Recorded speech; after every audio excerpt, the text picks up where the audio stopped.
Hello, and welcome to another episode of Chuchu is a Ranker, and on this episode we are going to be discussing the discography of New Order. Consisting of vocalist and guitarist Bernard Sumner, bassist Peter Hook, drummer Stephen Morris and keyboardist Gillian Gilbert, the band rose up out of the ashes of the seminal post-punk outfit Joy Division, a band which released two iconic LPs before coming to a sudden tragic end via the suicide of their frontman Ian Curtis. After a short transitional period lingering in the detritus of Joy Division, New Order started to branch out, exploring elements of electronica and dance music, forging their own unique sound in the process and stepping out of the shadow of their former band. The act also managed to carve out some real commercial success for themselves, attaining 8 top 10 singles and 8 top 10 albums in the UK, with 2 of their LPs hitting number 1. And as for my own fandom, well, basically speaking, there is none. I love Joy Division pretty intensely, but I think that came as a detriment to my enjoyment of New Order, as I couldn't help but hold the band to the same standard. Thus I had a hard time getting into the group and their music never really clicked for me. That's why this particular deep dive is both interesting and important, as in regards to my own fandom, this is kind of a last chance saloon type situation for New Order. It's like, impress me now or forever hold your peace. So, without further ado, let's be complete rankers and rank up a storm. These are the studio albums of New Order, ranked from worst to best.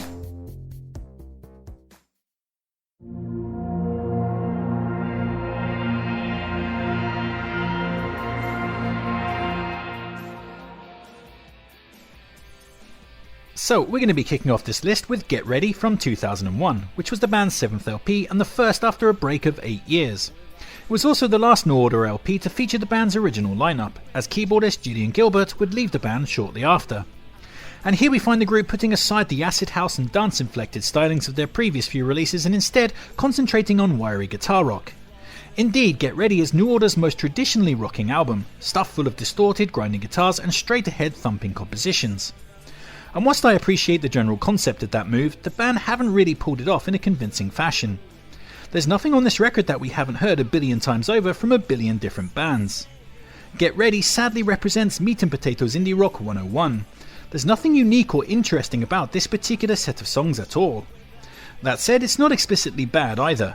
There are a few rough tunes such as the overly long and slightly dull Primitive Notion, or Someone Like You, which has no discernible melody whatsoever. But the majority of the LP is given over to mildly pleasant yet utterly throwaway fluff such as 60 Miles an Hour, Turn My Way, Slow Jam and Rock the Shack. They're not bad tracks per se, but they also don't rate much higher than your average Echo and the Bunnymen B-side. True highlights are a bit far in between, but tracks that do rise out of the ho-hum mire include the opening single Crystal, which is pretty good with its strident power chords combining nicely with touches of crystalline synths. Vicious Streak is a cool slow burn piece, its flowing synth composition adding a frisson of atmosphere to the record. While Run Wild is a satisfying acoustic tinged closer that makes for a nice last minute change of pace. But yeah, ultimately there's just not enough quality material on this to justify repeat listens. Even within its own bubble of New Order does straight guitar rock, the record is outperformed by the band's next 2 releases, Waiting for the Siren's Call and Lost Sirens, which in turn leaves Get Ready feeling pretty redundant. Maybe they should have titled the album Get Ready for the Discount Bin. 2.5 stars.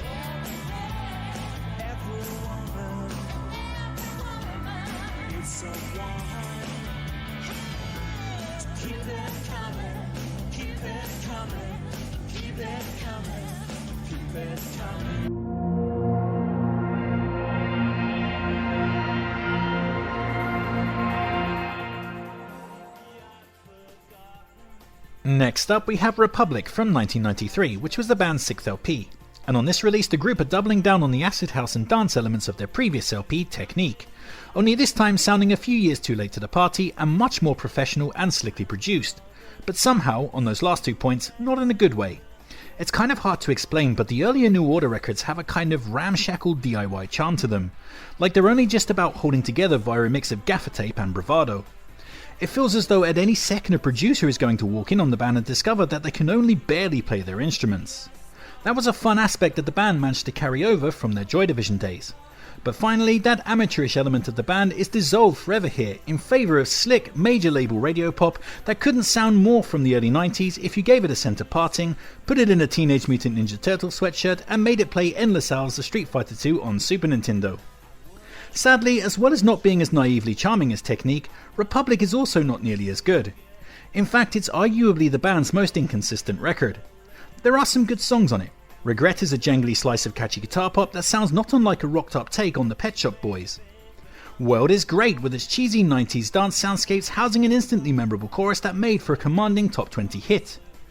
Ruined in a Day has a cool stormy atmosphere to its slithering synthy chill-out. Everyone Everywhere is an alluring ballad with a good vocal melody and a sense of drama, while Avalanche is an instrumental closer that's nicely atmospheric in a relaxing kind of way. So there are definitely some high spots. In fact, most of the A-side in general is pretty good. But on the literal flip side, most of the back end is pretty lackluster. Tracks like Chemical and Special rely way too much on their relentless club beats, forgoing any such nicety as melody or cool instrumentation. Liar is one slick, cheesy 90s dance pop tune too many, and also seems to be regurgitating melodies from elsewhere on the record.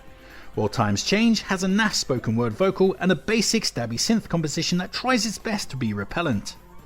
So yeah, Republic is all over the place in terms of quality. Its good stuff is good, its bad stuff is bad, but unlike the rather bland Get Ready, at least its perfumey early 90s stylings give it a sense of genuine identity, which is ultimately enough to just about pull its ass out of last place. 2.5 stars.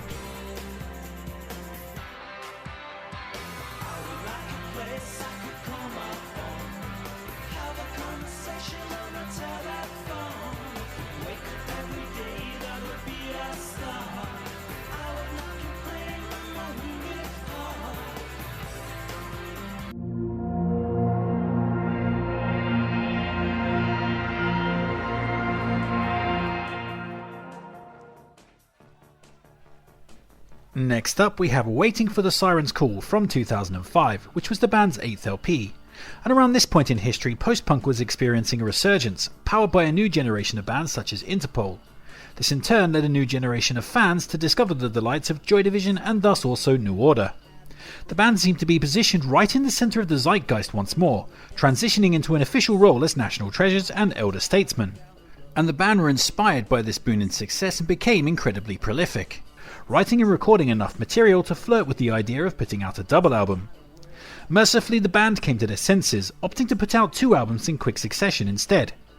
Unfortunately, after the release of this LP, Waiting for the Siren's Call, the group's bassist and founding member Peter Hook decided to leave the band, which put the second of the 2 albums on ice, only finally seeing release 8 years later in 2013 under the title of Lost Sirens.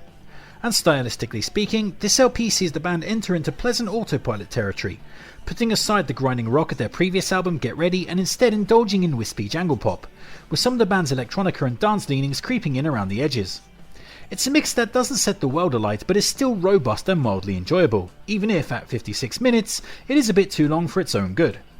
As for high spots, well, to be honest, there aren't really any, but on the other hand there aren't really any clunkers either.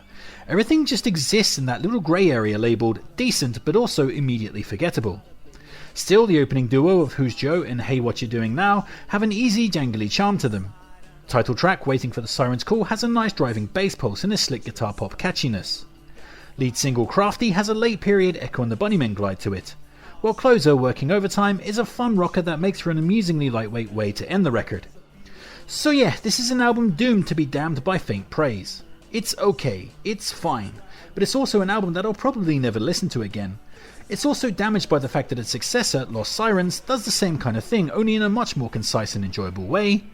3 stars.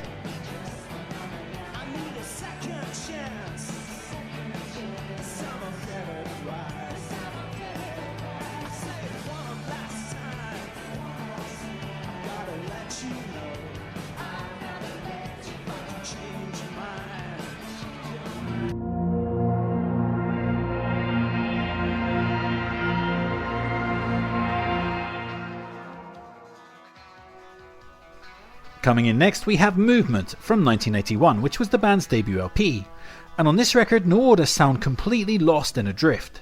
Of course it couldn't be helped, Ian Curtis had hung himself, Joy Division was over and the band were wrapped up in grief and confusion, hustling back into a recording studio when they probably should have taken some time off. The resulting LP basically sounds like knockoff karaoke Joy Division, with Bernard Sumner doing his best to emulate the vocals of Ian Curtis. But it just doesn't work. Bernard Sumner, bless his cotton socks, is not Ian Curtis. He's a totally different beast. I mean, he has his own lightweight charm as a vocalist, but he doesn't have the gravitas of Ian Curtis or the lyrical skill to make this kind of overtly miserablest album work. That said, the LP is not terrible. Certain tracks such as the bouncing lightweight opener Dreams Never End, Truth, which sounds the closest to actually recapturing the spirit of Joy Division, and Senses with its familiar rolling tom attack do stand out as decent diversions. The hymn is also pretty cool with its gnarled guitar starter. But the rest of the record merely serves to convince you that New Order can't possibly continue in this artistic direction without Ian Curtis, which thankfully they didn't. So yeah, I don't want to linger here on the negatives, as this is an LP that was born out of pain and tragedy. It's an outlier in the band's discography that's more of an interesting curiosity than it is an actual worthwhile listening experience. 3 stars.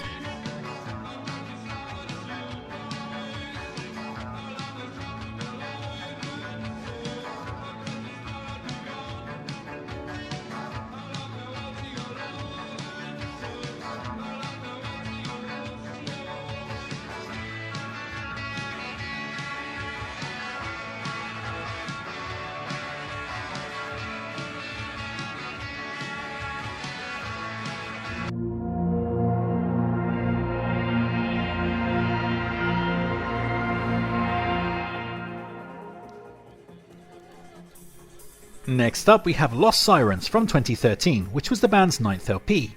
And basically we've already talked about this record when we covered Waiting for the Siren's Call.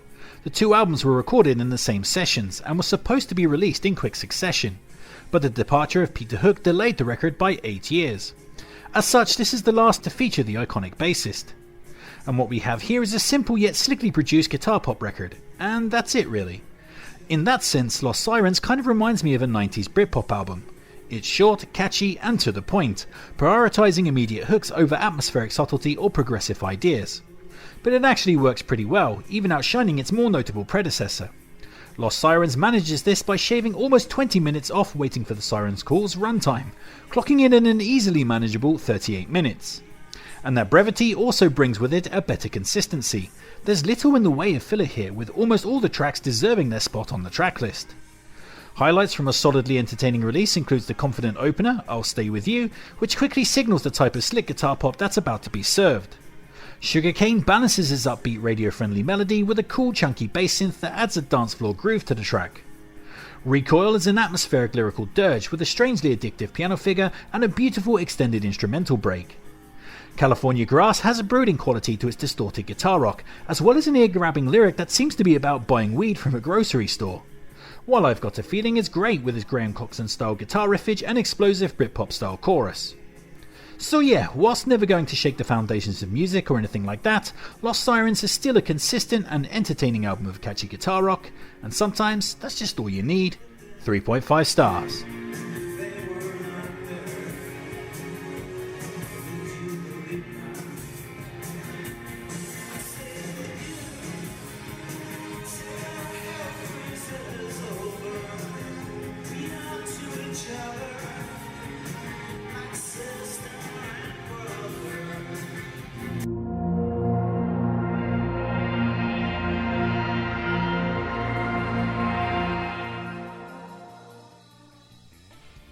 Next up we have Music Complete from 2015, which was the band's 10th and most recent LP to date.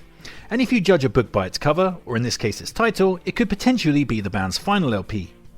Personnel wise, keyboardist Gillian Gilbert returns to the band here for the first time since 2001's Get Ready, but the band are still sans Hookie, who is replaced here on bass by Tom Chapman. And what we have here is a full-ball return to dance rock and electronica after spending over a decade offering up various forms of more direct indie guitar rock. And for the most part the change really works, with the band feeling re-energized and full of toe-tapping rhythmic inspiration. As for the occasional things that don't quite work, at 64 minutes in length the record does overstay the proverbial welcome a bit, and there are some throwaway time wasters such as People on the High Line, The Game and Nothing But a Fool unnecessarily drawing things out.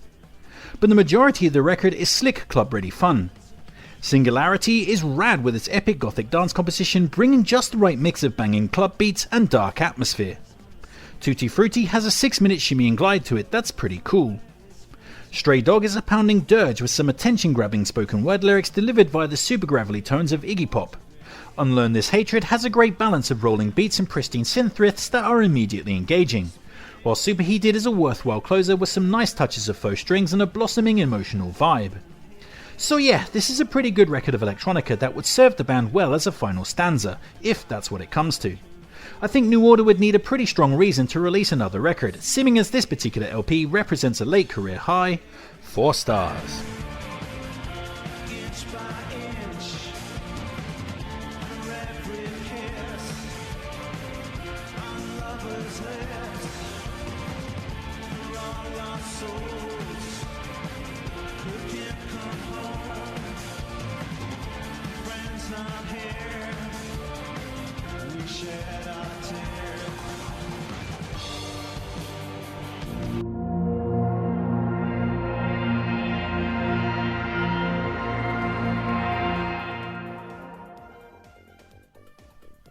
Next up we have Technique from 1989, which was the band's 5th LP.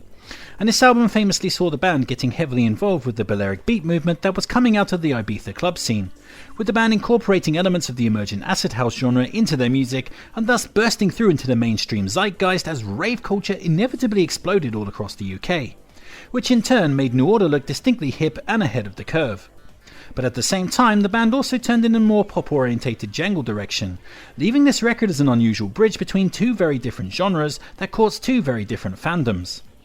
But somehow this juxtaposition of styles really works, and the group managed to bang out a highly entertaining LP that garnered lots of critical acclaim and commercial success.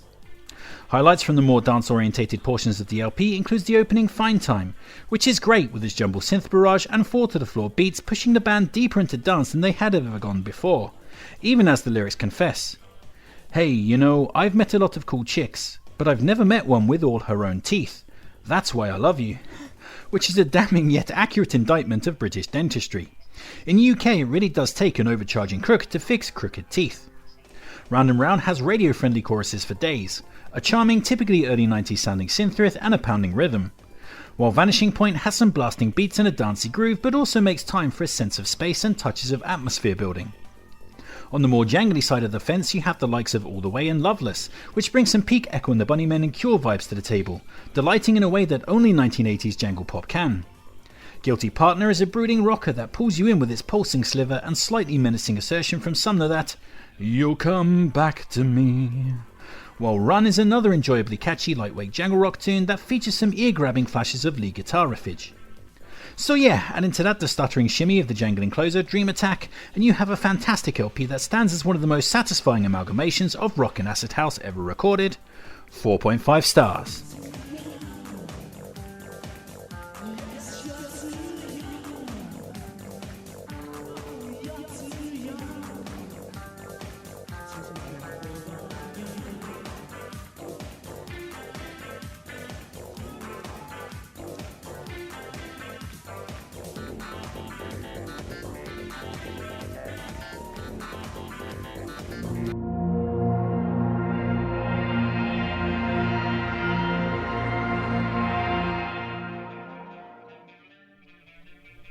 Coming in next we have Low Life from 1985, which was the band's 4th LP.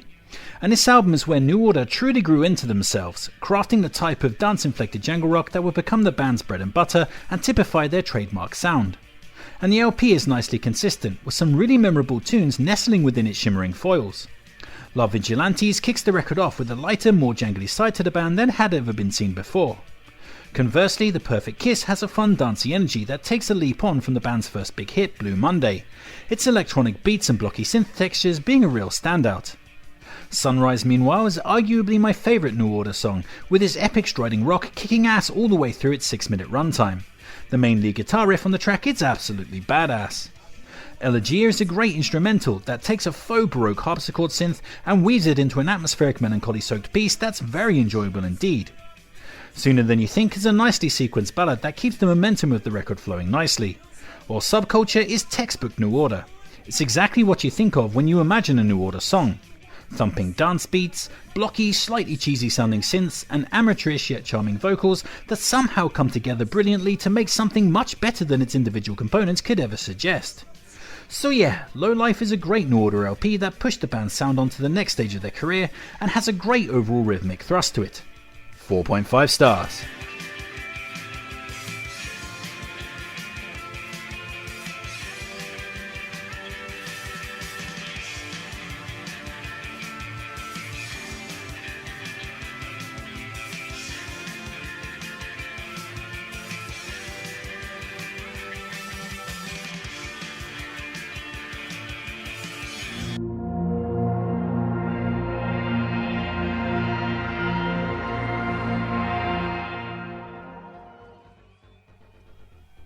Next up we have Brotherhood from 1986, which was the band's 4th LP.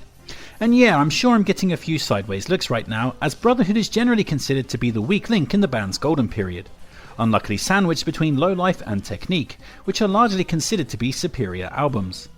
And I get it, Low Life was an instrumental step forward for the band that set the template for their world-beating sound, while Technique was a real trend-setting record that helped define the contemporary zeitgeist. Brotherhood on the other hand plays it pretty safe, simply delivering a set of more traditionally styled jangle pop tunes. There's nothing definitive or particularly progressive about this LP, but I love it. For what this is, a catchy 1980s jangle pop album, I think New Order absolutely nailed it. For me personally, this LP is consistently entertaining from start to finish, more so in the consistency department than Low Life or Technique. Both of those albums are great of course, but each of them does have an occasionally forgettable tune, such as Face Up or Mr. Disco respectively. But Brotherhood is all killer, no filler, with every track hitting its jangling mark. My favourites from an LP that doesn't really lag at all includes the opener Paradise, which kicks things off with a cool urgency and some memorable breathy vocal gymnastics. Weirdo has a giant catchy chorus and an ocean of lovely jangle riffage to swim through, as well as some appealingly brine-smothered lyrics. And speaking of jangle riffage, the likes of Broken Promise and Way of Life see nicely to that kind of thing too, entertaining with their jangle punk energy. The album's big hit, Bizarre Love Triangle, is fantastic with its stunted 80s bass synth and awesome dovetailing keyboard riff that sends you swanning off towards the dance floor. While All Day Long is a nice twinkling ballad that has the shadow of the Joy Division single Atmosphere lingering around it. Plus its Celtic sounding instrumental break is rad. So yeah, add to that the fun twitchy bass sequences of Angel Dust and the tender closer Every Little Counts, which also memorably features Bernard Sumner cracking up while trying to sing the line, "I think you are a pig. You should be in a zoo." And you have a rip-roaring jangle pop record that is a huge amount of catchy, underrated fun. 5 stars.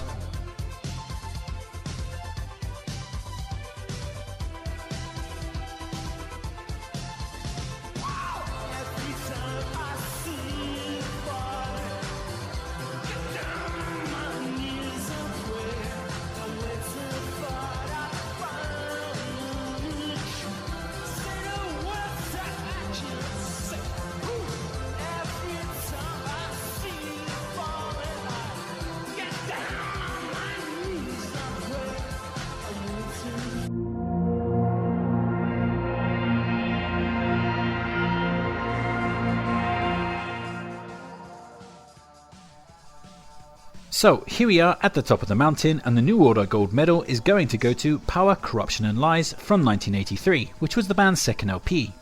And here we catch the band at just the right transitional moment. There's enough elements of Joy Division left clinging to the band on this that it manages to satisfy through that specific post-punk gothic inflected lens. But at the same time, this isn't emulation like Movement. The band are forging ahead, opening up new jangly and dance-orientated soundscapes for themselves, tentatively moving out of Joy Division's shadow. But the kind of stark, icy atmosphere and defeated lyrical misery that made Joy Division's work so formidable is still lingering around the band here, even if it has been reshaped by the group's new format. And that new format is based upon an impressively spacious production style, which lets all of the instrumentation breathe and the crystalline melodies rise to the surface. In a way, it's almost the complete opposite of what Joy Division were doing. That band's records were very punky, distorted and cluttered, but Power, Corruption and Lies is clean and crystal clear, its plus points elevated by a new sense of sonic clarity. Highlights from an incredibly consistent LP includes Age of Consent, which is a great jangling opener that instantly dissipates the ill-at-ease feeling that suffocated the band's debut. We All Stand has a dark gothic pall hanging over its spacious and atmospheric dirge. Much like the late album track Ultraviolence, the song sounds like the perfect halfway point between Joy Division and New Order. The Village shows off Bernard Sumner's improvement as a vocalist, with his charming vocal lines buoying up the entire track. 586 is full of blocky synths that in turn feel like an early dry run for the type of music the band would make on the latter technique. While Your Silent Face is a fantastic central ballad with a great synth line that immediately hooks you in. Sumner's icy, dispassionate vocal delivery is also pretty cool. So yeah, it's kind of hard to explain why this is my favourite New Order LP. Maybe it's because the spirit of Joy Division still hovers over everything without the band explicitly acknowledging it. Or maybe it's because the album has the cleanest and most cohesive overall atmosphere out of all of their records. Whatever that definitive reason is, it can't be argued that Power, Corruption and Lies is the New Order album that keeps pulling me back time and again for the most repeat listens. 5 stars. So, now my deep dive is finished, the question remains, did I gain more appreciation for the artist? The answer is an easy yes. Although I don't think New Order will ever rank among my favourite all-time artists, I still managed to gain a new understanding and admiration for the band. Hell, with the sole exception of Movement, everything the band released in the 1980s was bulletproof Teflon gold. And that's my list. But of course that won't be your list, so why not sound off in the comments and tell me how you'd rank these records? Don't forget to like, share, subscribe and all that other kind of YouTube jazz. Make sure to take care of yourself, but most importantly, just keep on ranking.